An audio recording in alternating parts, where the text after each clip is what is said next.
De acordo com a Secretaria Nacional de Direitos Humanos, mais de 50 mil crianças e adolescentes cumprem medidas socioeducativas no país por terem cometido algum tipo de crime ou infração. Mas que medidas são essas? Como são aplicadas e em quais estruturas? Medidas socioeducativas. É o tema do Sala de Convidados de hoje. Existem duas políticas, duas vertentes. Uma acredita em ressocialização e a outra acredita em socialização. As medidas socioeducativas são muito personalizadas, elas precisam incluir a família, elas precisam incluir a comunidade. Há ainda a cultura do reformatório, dos maus tratos, da tortura e até mesmo de assassinatos. Ou a gente envolve esses meninos numa atividade que leva à profissionalização ou tráfico, puxa os adolescentes. Para conversar com a gente estão no estúdio Sidney Teles da Silva, educador social e ex-diretor-geral do Departamento de Ações Socioeducativas do Estado do Rio de Janeiro. João Batista Costa Saraiva, coordenador da área de Direito da Criança e do Adolescente da Escola Nacional de Magistratura e consultor do Fundo das Nações Unidas para a Infância, a Unicef. E Ian Luiz Silva, advogado da Organização de Direitos Humanos, Projeto Legal. E você também é nosso convidado. Participe através do site canalsaude.fiocruz.br ou pelo telefone 0800 701 8122, ligação gratuita. Medidas socioeducativas. Um desafio para os que acreditam na recuperação dos jovens infratores através da educação. A responsabilização do jovem que comete ato infracional recebe o nome de medida socioeducativa. A medida é uma sentença judicial que varia de acordo com a gravidade da infração. Ela vai das medidas mais leves em meio aberto, cumpridas em liberdade ou semiliberdade, como a prestação de serviços, até as mais graves, como a internação por até o período máximo de 3 anos, direcionada aos atos mais violentos cometidos pelo adolescente. E ele é responsabilizado de diferentes maneiras. Um assalto é diferente de arranhar meu carro. Matar alguém é diferente de brigar com alguém. Então, são atos diferentes e para as medidas socioeducativas, elas trazem a vantagem, porque elas são ou deveriam ser, muito personalizadas, elas precisam incluir a família, elas precisam incluir a comunidade e elas precisam incluir os direitos. A inclusão do adolescente na escola e a garantia de profissionalização é um dos pilares da socioeducação. O diretor do novo Departamento Geral de Ações Socioeducativas do Rio de Janeiro explica que essa é uma tentativa de superar um passado de ausência de políticas públicas.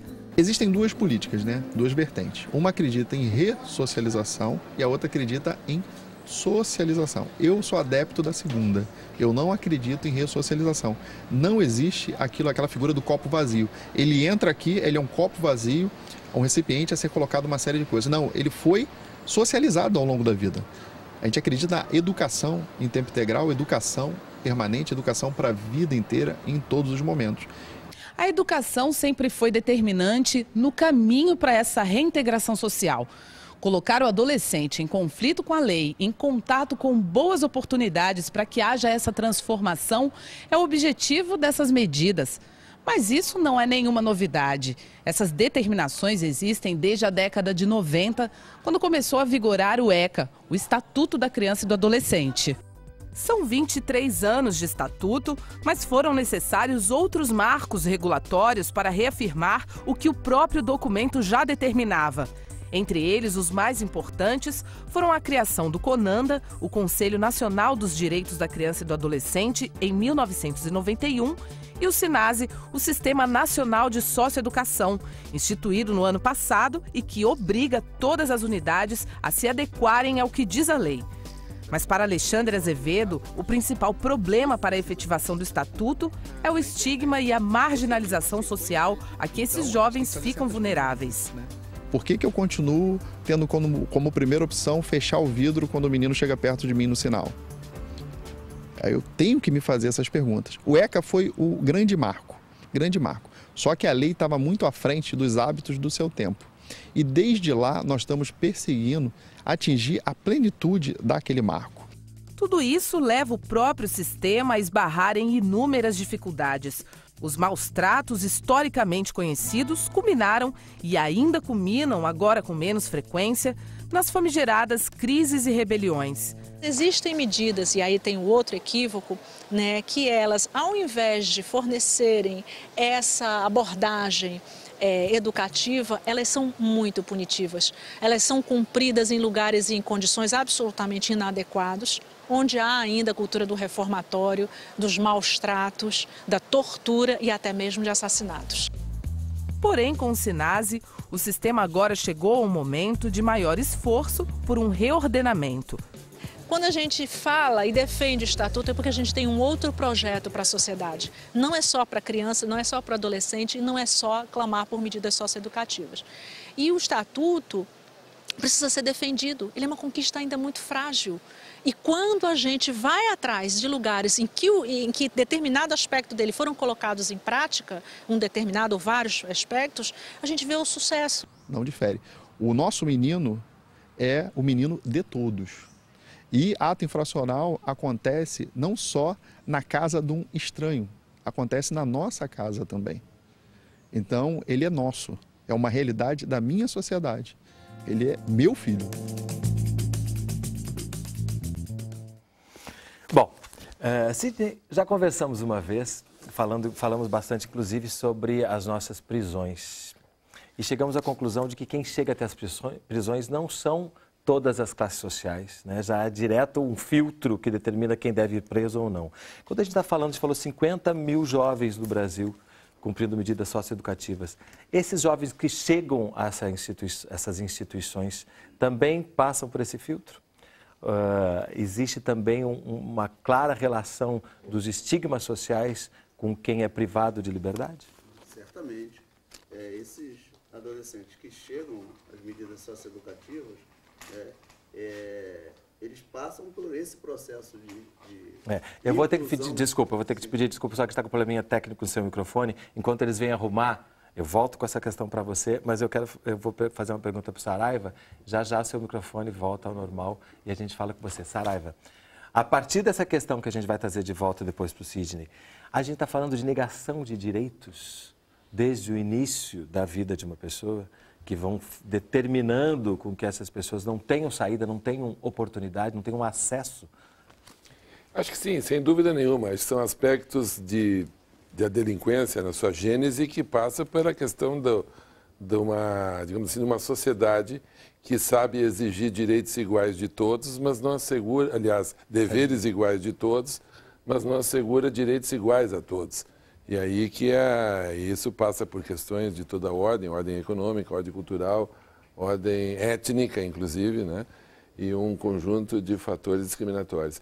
Mas acho que nós temos que levar em conta nessa dimensão, no momento que a gente atravessa no país, nesse momento histórico de refundação da nação, digamos, por conta de todos os acontecimentos recentes, uma oportunidade também lançarmos uma reflexão sobre esse modelo socioeducativo, sobre o modelo de atenção aos adolescentes. Esse efeito da Lei 12.594, que foi objeto do comentário da matéria, que é a lei do SINASE, a lei que institui o Sistema Nacional Socioeducativo, mas vai além disso, né? Porque, na verdade, é uma lei que trata mesmo do processo de execução das medidas socioeducativas. E eu gostaria de aproveitar apenas para fazer um gancho em cima da abertura do programa.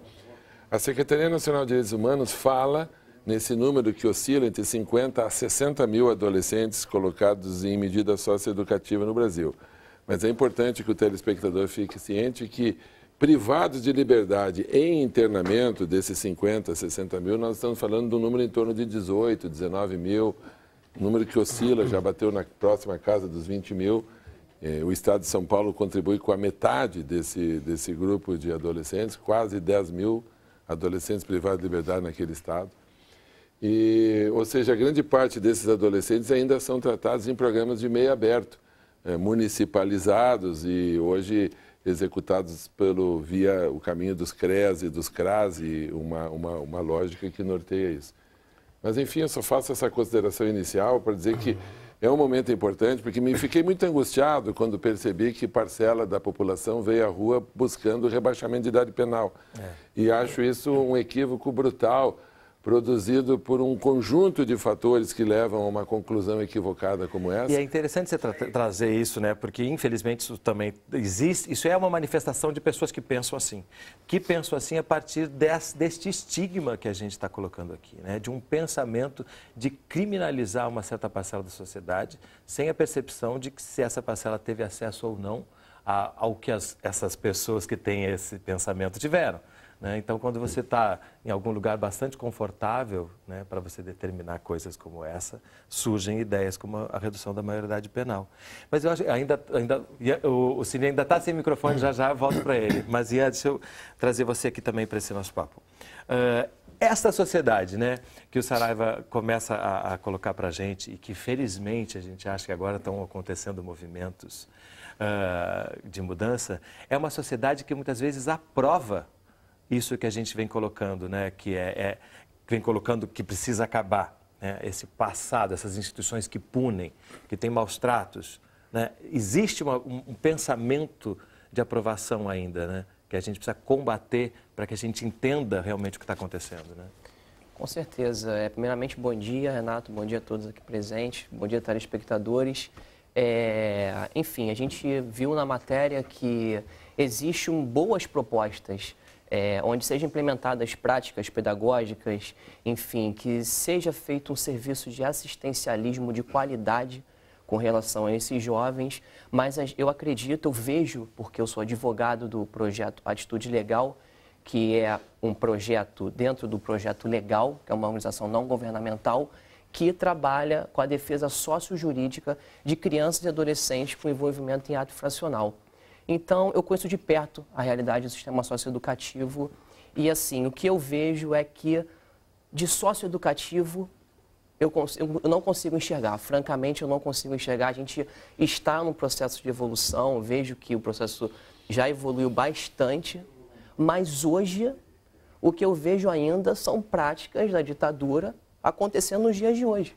Torturas, adolescentes tomam um choque nas unidades de internação. São medicalizados o tempo inteiro. Então, assim, quando isso vai acabar? O ECA é de 1990. A nossa Constituição de 88 veio para mudar essa realidade. E o que a gente vê hoje sendo aplicado ainda é o que era aplicado na época do Estado Novo, que foi apelidado da ditadura, que todos nós entendemos que realmente foi uma ditadura.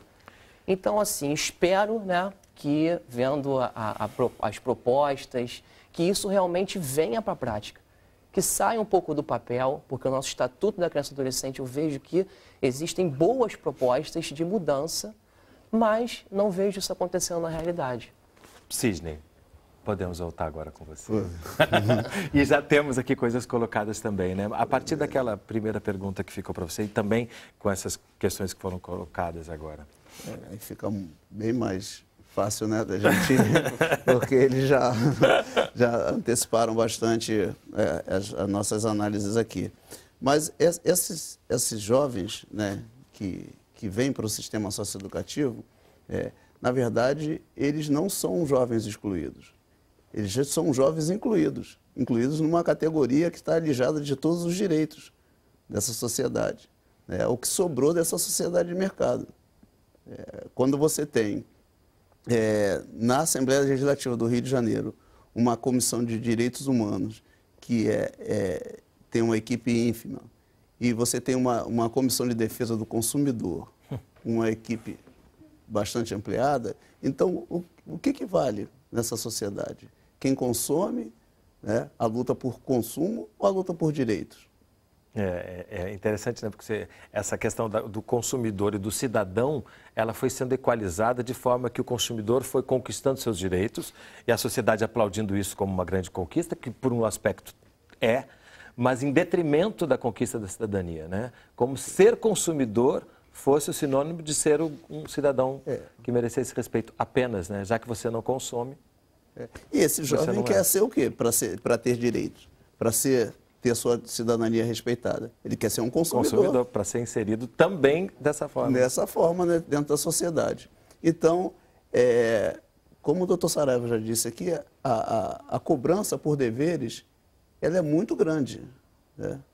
Mas a efetivação dos direitos ela não acompanha essa cobrança.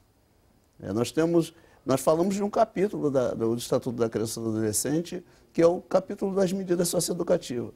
E os outros capítulos, com relação ao direito à saúde, à educação, né, à convivência familiar e comunitária, né, a prioridade, né, absoluta nas políticas públicas, a questão do orçamento público, né, que a gente falou no último encontro aqui, né, que lugar de criança e adolescente é no orçamento.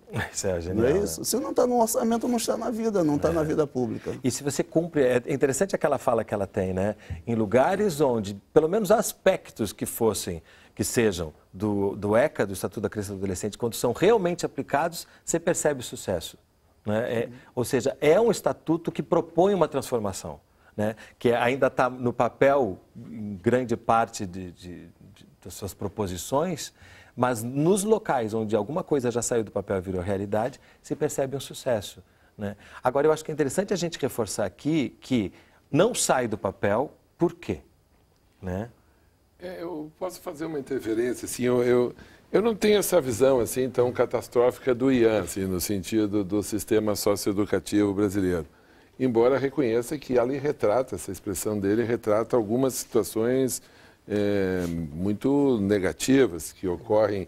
Nós vivemos num estado, um país complexo, né, com muitas diferenças regionais e que existem algumas experiências de mais sucesso, de menos sucesso. De qualquer forma, o traço que norteia as medidas socioeducativas de internação, sem dúvida nenhuma, é um traço repressivo. E eu acho que esse é um traço mais ou menos universalizado no país.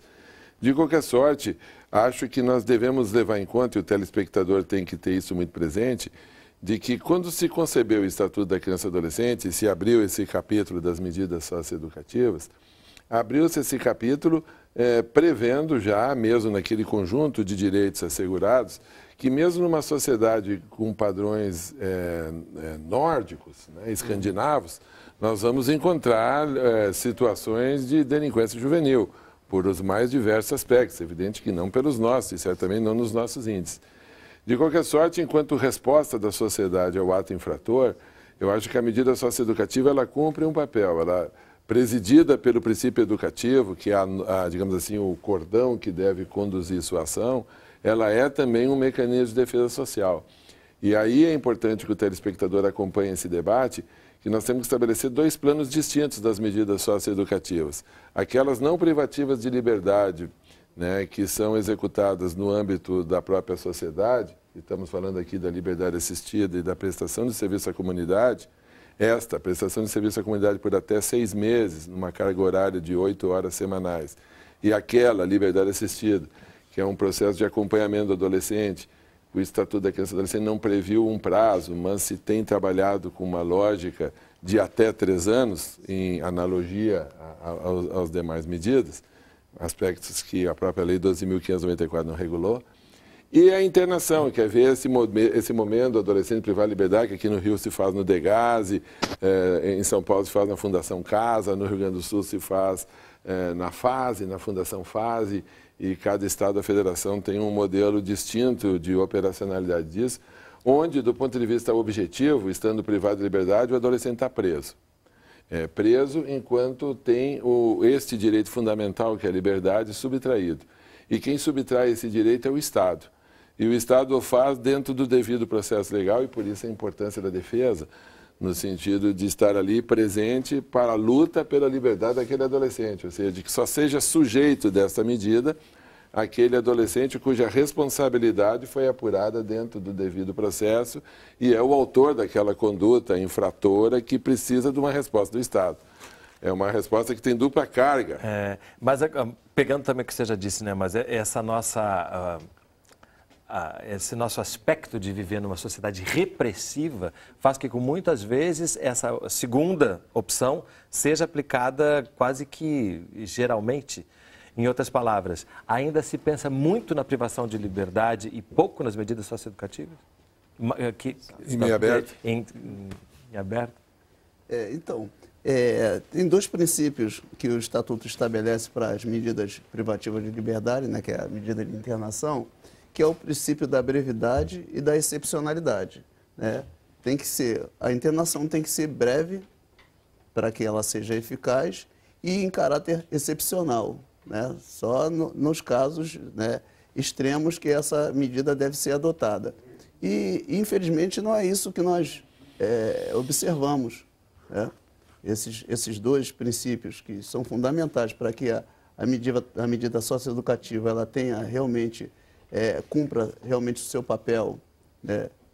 Essa medida específica, né, extraordinária, que é a medida da privação de liberdade, esse é muito vulgarizado, né? A internação no país, ela está se tornando muito Mas constante. para todas as classes sociais?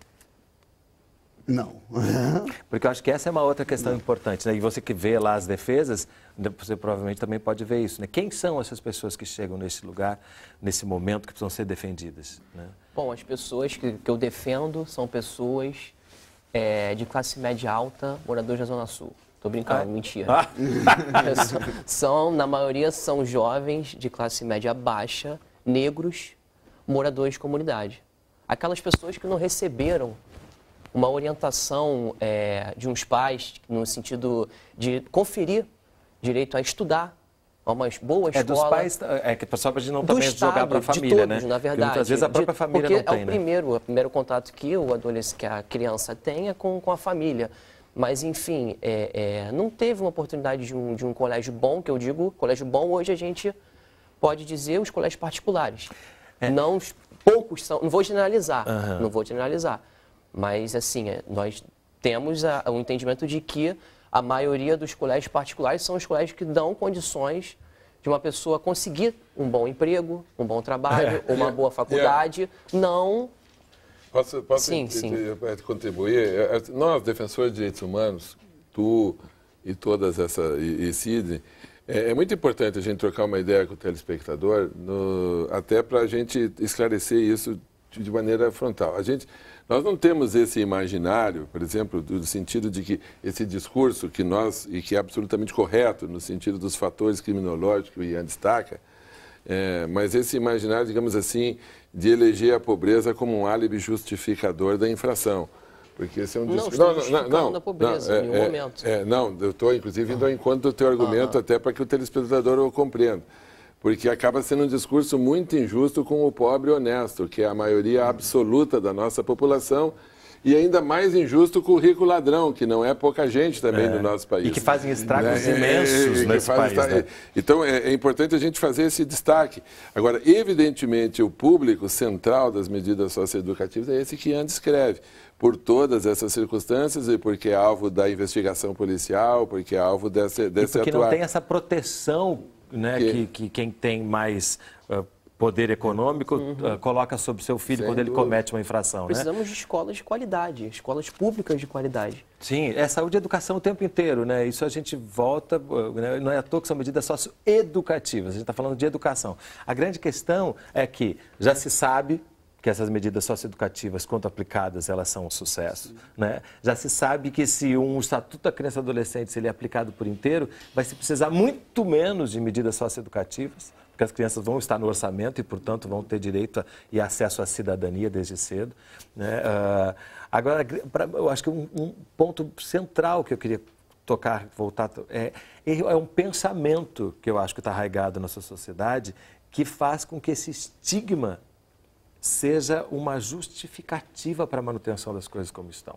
E quando a gente tem agora o SINASE, Sistema Nacional de Ações Socioeducativas, propondo legalmente, concretamente, uma transformação, eu acho que a gente também tem que pensar numa transformação cultural, para que a gente tenha esse respaldo social para que isso aconteça, né? Para que essas pessoas que seguem achando que é punir por punir, que é repressão, que são marginais, como, por exemplo, tem aqui uma pessoa que pensa assim, que mandou, que eu vou pedir para que vocês respondam, de Niterói, o Bosco, diz o seguinte: fico indignado ao ver que bandidos travestidos de criança são beneficiados com possibilidades de educação e bons tratos. Quem nasce marginal não tem perdão. Isso é um absurdo, né? Meu amigo Bosco, um grande abraço para ti, mas vamos refletir em torno de uma afirmação dessa natureza e do Estado Democrático de Direito que nós buscamos construir. Em primeiro lugar, a adolescência é uma etapa de desenvolvimento humano fundamental. Como disse Sidney, o princípio da brevidade, que norteia as medidas socioeducativas, ele se impõe porque o tempo na adolescência tem uma dimensão completamente distinta do tempo da vida adulta.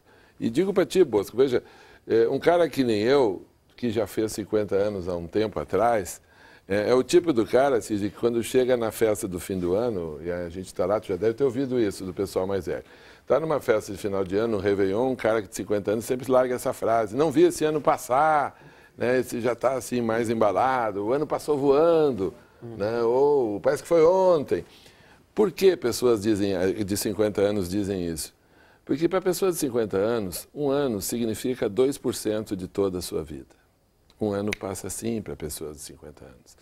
Porque o tempo é uma referência na vida como se fosse um relógio de areia. Quando tu passa a te dar conta dele, ele é organizado em anos, meses, semanas, dias, por uma convenção. Porque ele é muito mais subjetivo do que objetivo. O tempo é uma objetivo. percepção que tu tem em face da tua existência. De maneira que quanto mais velho tu fica, mais rápido passa o tempo. A tua sensação de que as coisas são rápidas. Para uma criança de 3 anos, um ano equivale a 33% de toda a sua vida. Para uma criança de 3 anos, um ano não passa nunca. Um ano para uma criança de 3 anos demora tanto para passar quanto 10 anos para um adulto de 30, porque representa 33% da sua existência. Estou a dizer isso para o meu amigo Bosco, que nós temos que olhar o adolescente como alguém que vive nessa etapa particular da vida e que o tempo tem uma outra dimensão. E que a resposta que o Estado dá, por exemplo, quando opta em privá-lo de liberdade, ela é muito dolorida, na medida em que a percepção desse tempo ela não é pequena, ela não é pouca. Podemos até discutir se esses 3 anos têm sido suficientes para determinado tipo de delito enquanto mecanismo de defesa social, e eu sou um dos que admite a possibilidade de discutir isso, vendo experiências como da Espanha, experiências como do Chile, Alemanha, Colômbia, aqui na América do Sul, por exemplo, tem experiências interessantes.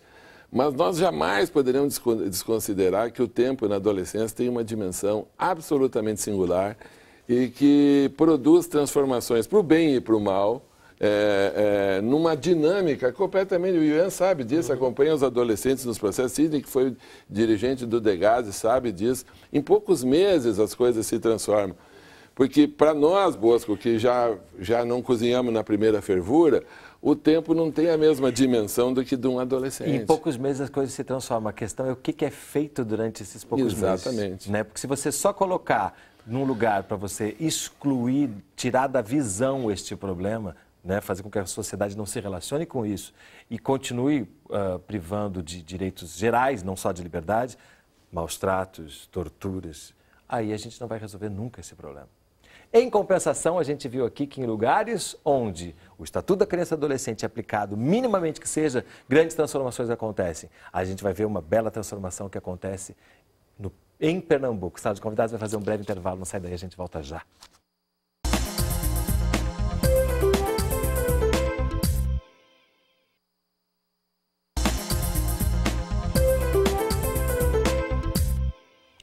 Sala de Convidados está de volta conversando sobre as medidas socioeducativas. Nossos convidados são Sidney Teles da Silva, educador social, João Batista Costa Saraiva, da área de Direito da Criança e do Adolescente da Escola Nacional de Magistratura, e Ian Luiz Silva, da Organização de Direitos Humanos, Projeto Legal. A gente vai conhecer agora a experiência do CASE, o Centro de Atendimento Socioeducativo de Jaboatão dos Guararapes, em Pernambuco. Uma promessa de futuro. Eu vou ser operador de robótica. Eu vou ser engenheiro elétrico. Eu vou ser analista de sistema. Eu vou ser técnico de eletrônica. Eu vou ser torneiro mecânico. No Centro de Atendimento Socioeducativo, o CASE de Jaboatão dos Guararapes, localizado na região metropolitana de Recife, Pernambuco, o nome Medida Socioeducativa é levado a sério. Todas as ações que nós desenvolvemos aqui têm um olhar e essa busca na educação. A educação é o foco maior, a educação formal e a educação informal. O CASE de Jaboatão é considerado modelo no país por ser diferente de tudo o que se vê no atual modelo de punição aplicado aos jovens. O centro não faz nada de extraordinário ou fora do comum. Apenas coloca em prática o que o próprio Estatuto da Criança e do Adolescente já propõe desde a década de 90, reiterado em 2012 pela criação do SINASE, o Sistema Nacional de Atendimento Socioeducativo. ou a gente envolve esses meninos numa atividade que leva para a profissionalização ou tráfico, puxa os adolescentes. Então, o adolescente tem que sair daqui, envolvido com a educação formal e tem que já ter uma perspectiva de localização no mercado de trabalho. Além da escola formal, os alunos do CASE aprendem como utilizar o conhecimento na prática. A matemática de sala de aula, por exemplo, é usada na multiplicação das casas de bordado ou nas aulas de robótica. Além disso, os meninos aprendem corte e costura, artesanato, pintura e canto. Com menos adolescentes, você pode olhar o adolescente individualmente, perceber o que ele gosta, o que ele não gosta, o que ele quer, porque você tem que ver, cada pessoa quer alguma coisa diferente do outro. Ele tem um interesse individual, um gosta de atletismo, o outro gosta de ler, o outro gosta de jogar bola, o outro quer ser arquiteto, um diz que quer ser médico. Você subestima os meninos, mas os meninos têm capacidade sim. Trabalhar e desenvolver o potencial de cada adolescente também é o objetivo de outros modelos de medidas socioeducativas, como a liberdade assistida. Essa equipe de uma unidade executora da medida no município de Jaboatão explica que a liberdade assistida é direcionada a adolescentes que cometem infrações mais leves, como roubo, furto e uso ou envolvimento com droga. De acordo com a coordenadora do programa, Lailma Ferreira, gira em torno de 80% a 93% o percentual de jovens usuários de drogas. Acho que a gente tem que pensar realmente em política pública voltada para a saúde, política pública voltada realmente para a necessidade de uma construção, de um entendimento melhor do que vem levando esses sujeitos a usarem ou não usarem drogas. É preciso que a gente amplie muito mais do que necessariamente punir por punir. Na liberdade assistida, é importante o jovem permanecer inserido à comunidade.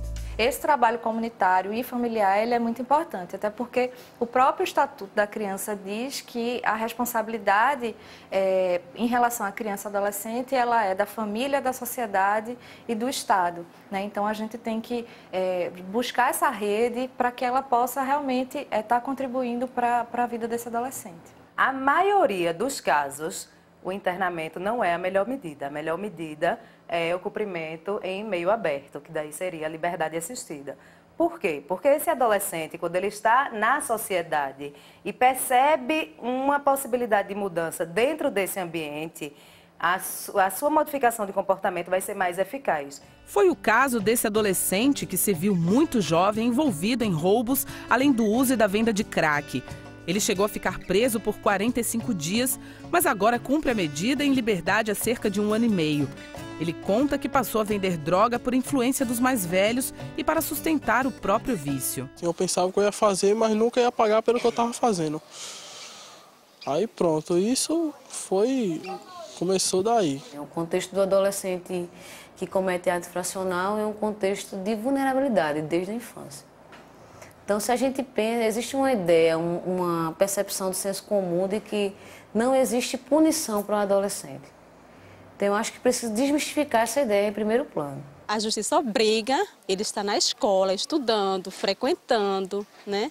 Aqui. Quer dizer, isso ajudou muito. Então, se ele tivesse preso, jamais ele estaria assim. Ele não ia ter a oportunidade de se libertar como ele teve. E os números apontam que a recuperação existe de fato.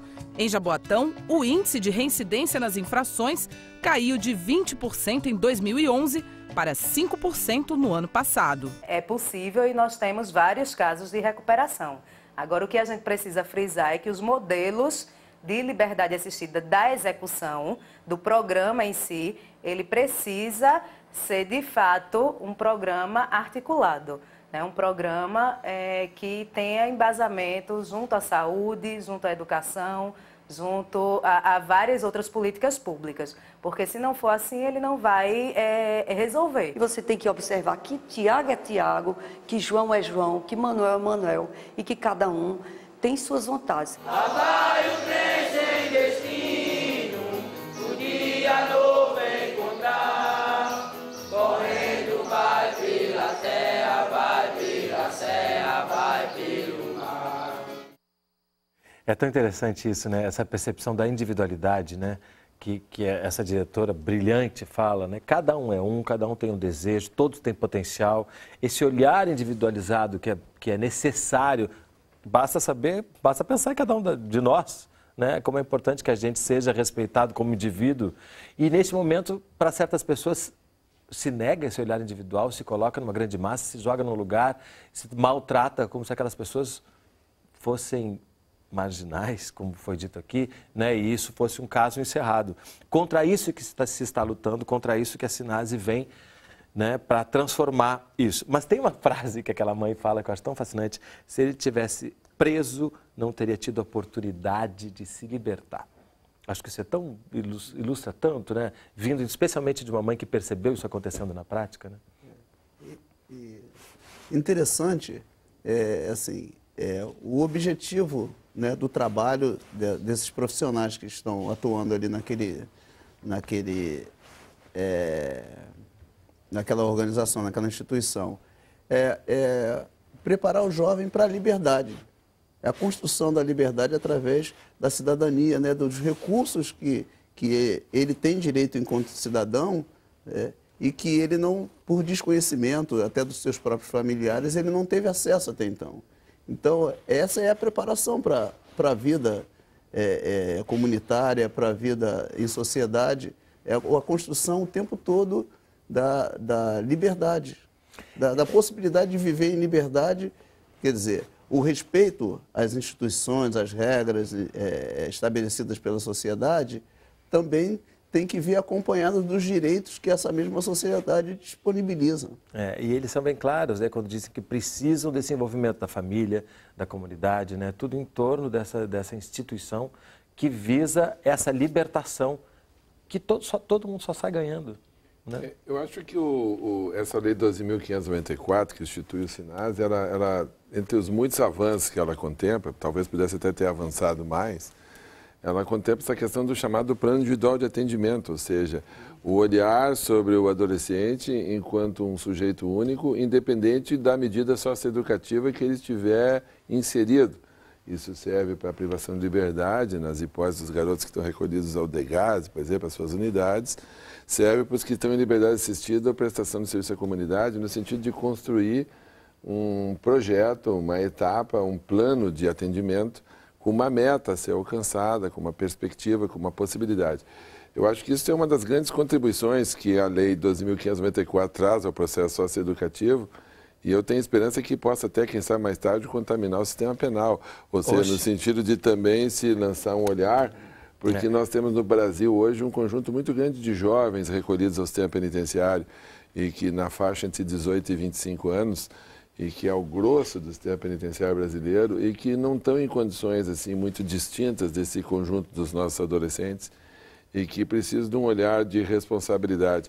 Eu fiquei muito incomodado com a fala do nosso amigo Bosco lá, só quero lembrar para o Bosco o seguinte, querido amigo, nós todos, por exemplo, domingo, que passou, no outro domingo da Copa das Confederações, a gente cantou o hino nacional empolgado, o Maracanã continuou cantando, seguindo a onda que veio lá do Fortaleza e de Salvador, legal, né, cantando o hino nacional. E lá pelas tantas, nós todos cantamos o nacional, chamamos nosso país de mãe gentil.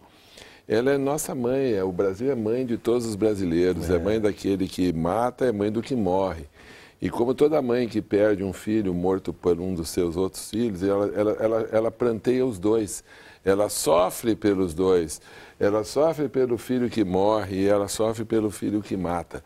E ela precisa encontrar soluções satisfatórias a consolar a dor da perda e a consolar a dor daquele que produziu esse sofrimento. E eu acho que é nessa dimensão que nós devemos trabalhar.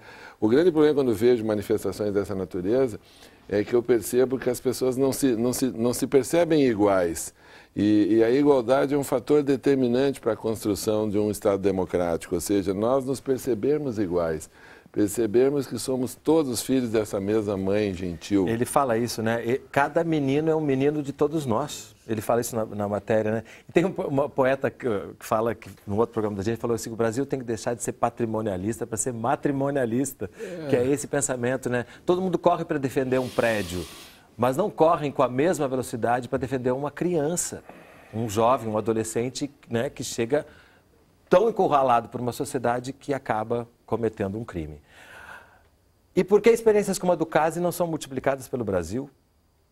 Dependemos de quê? Ou de quem? Jair, de Porto Alegre, conterrâneo.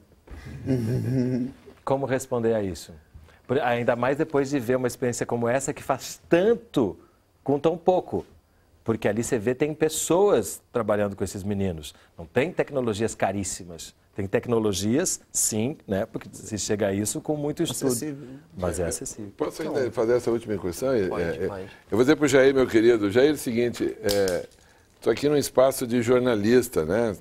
E o jornalismo, salvo esse jornalismo capaz de produzir conhecimento, o jornalismo de regra ele funciona com a lógica de que ele não dá visibilidade à hipótese quando o cachorro morde o homem. Ele só dá visibilidade quando o homem morde o cachorro. Ou seja, as coisas boas não são visíveis. Nós temos muitas experiências muito interessantes em curso no Brasil. Nós temos muitos problemas, mas nós temos boas experiências em atendimento socioeducativo, em meio aberto especialmente, e alguns esforços de algumas unidades da federação e mesmo lá no teu estado, lá no Rio Grande do Sul, né, em relação a ações com resposta. Claro que a demanda é muito grande, nós vemos um país que tem uma demanda punitiva, ou seja, existe todo um imaginário que a repressão é capaz de enfrentar isso. E nós estávamos falando do Estatuto, que o Estatuto tem que avançar e precisamos criar esses casos. Veja, o Estatuto é a Lei 12.069.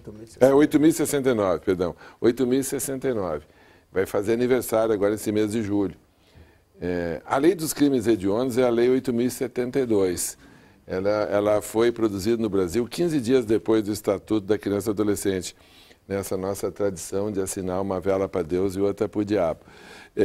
O Estatuto da Criança e do Adolescente vira e mexe a pessoas que dizem equivocadamente que seria um instrumento de impunidade, o que não é verdade. O garoto ali mesmo disse, não sabia que ia dar nisso, parará. Ele se viu surpreso quando se viu privar a liberdade. Mas ele é acusado do Estatuto do Crescimento da Delinquência, o que é uma falsidade. Mas eu nunca vi ninguém acusar a Lei 8.072, a Lei dos Crimes Hediondos, como a responsável pelo aumento do sequestro, do tráfico de entorpecente, do estupro, de toda a lista de delitos que a Lei de Crimes Hediondos buscou combater e que, infelizmente, não logrou êxito na medida em que esses delitos, de lá para cá, só cresceram. O que revela, e aí que vou enquanto meu amigo Boas, que fala para esse companheiro do Rio Grande do Sul, que não é o direito penal que vai nos resolver essas questões. As questões, para serem enfrentadas, elas têm uma outra dimensão. É evidente que o direito penal é indispensável, é evidente que existe necessidade de um modelo de responsabilidade, é evidente que o Estatuto da Criança e do Adolescente, inclusive, tem esse modelo, é evidente que esse modelo de estatuto até pode ser aprimorado. Modelo, né? O problema é como nós vamos executar isso. Porque, se não, está aí a Lei dos Crimes Hediondos, 15 dias depois do Estatuto, uma lei duríssima. Nenhum dos delitos que a Lei de Crimes Hediondos lista diminuiu de 1990 para cá. E eu imagino que a gente fez aquela lei com a expectativa de que ela pudesse reduzir.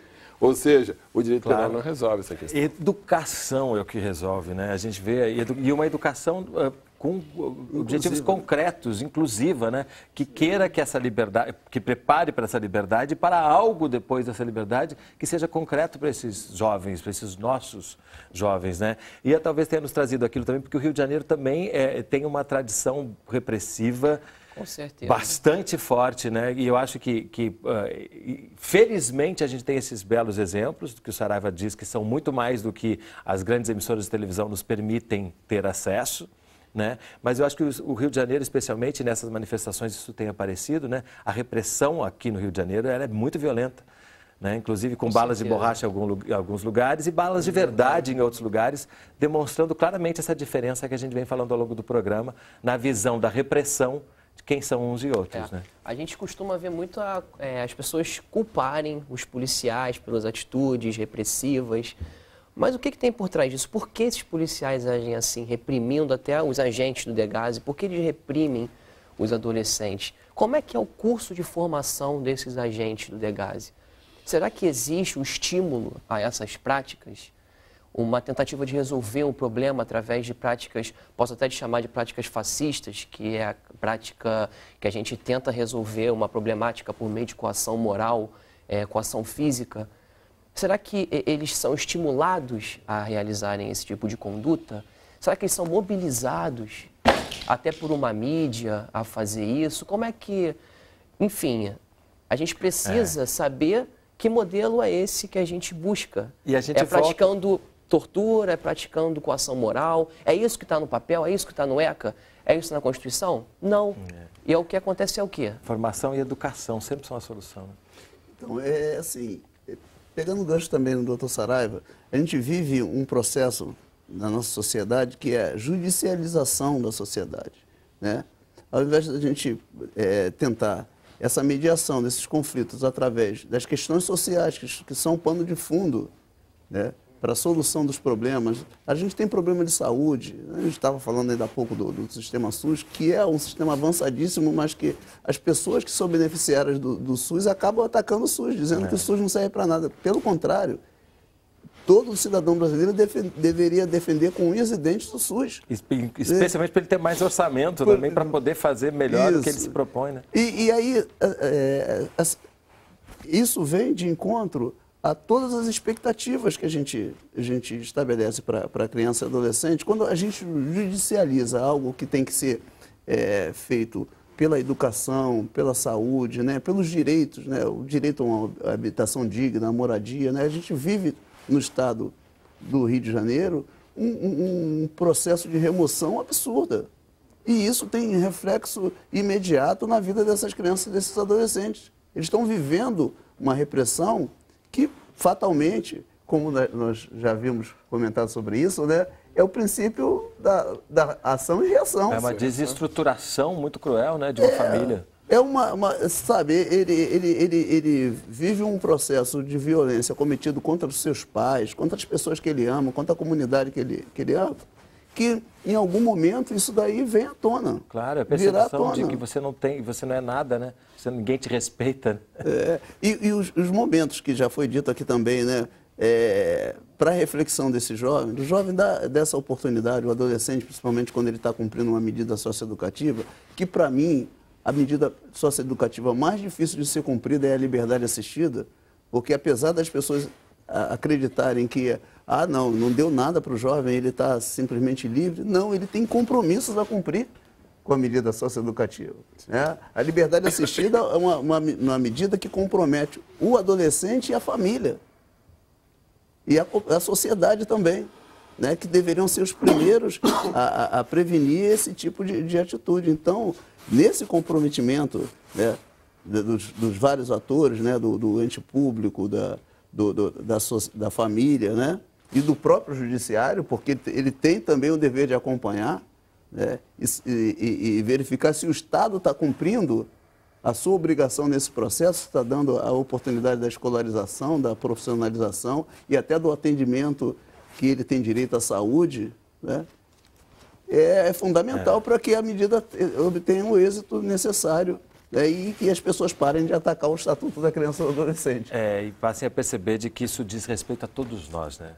Cada criança presa é uma falência nossa, né? É a gente que não soube proporcionar condições de saúde e de educação para essa criança. Você quer uma última intervenção? Não, eu só quero dizer o seguinte, nessa questão do adolescente infrator, autor de conduta infratora, ninguém de nós, dessa militância, deixamos de considerar a possibilidade de produzir avanços no Estatuto, produzir correções nesses 23 anos de experiência acumulados. Ninguém acredita que o Estatuto seja a verdade revelada por Deus a Moisés no Monte Sinai. Agora, nós não podemos destruir os seus princípios fundantes. Então, eu acho que é possível aprimorá-lo. Passa para ele ali, por favor, só para ele Obrigado, querido. É uma rodinha de papo, tem que ter um copinho d'água. Podia ser um chimarrão, né? Mas infelizmente não é. Podia ter um mate, né? O inicial, o Sidney e o Ian nessa prática. Mas apenas concluo dizendo que esse imaginário, dizendo que somos todos pessoas visionárias, o compromisso com direitos humanos é um compromisso civilizatório. Agora, ele tem um modelo de responsabilidade. E esse modelo de responsabilidade é construtor dessa cidadania. Se houver necessidade de eventuais correções aqui ou acolá, e a lei do SINASE sinaliza nessa direção, o façamos. Agora, não me venha com esse discurso de redução de idade penal, que isso aí é a vanguarda do atraso, de pessoas que não têm compromisso com a cidadania e não têm compromisso com a segurança pública. Porque ainda se tivesse compromisso com a segurança pública, eu admitiria fazer o debate. Mas sequer do ponto de vista da segurança pública, esse argumento é um argumento que se justifica. Ok, então vamos comemorar o SINASE, né, que ele realmente propõe essas transformações e que a gente volte aqui daqui a uns 10 anos para ver que estaremos numa sociedade melhor caso vários casos como esse de Jaboatão possam se multiplicar cada vez mais pelo Brasil. Obrigadíssimo pela presença de vocês aqui conosco hoje. Se você quiser rever ou mesmo gravar esse programa, entre no nosso site www.canalsaude.fiocruz.br. Você pode também acompanhar o Canal Saúde no Facebook e no Twitter. A Sala de Convidados contou com a colaboração da NBR e a gente se vê na próxima semana. Até lá!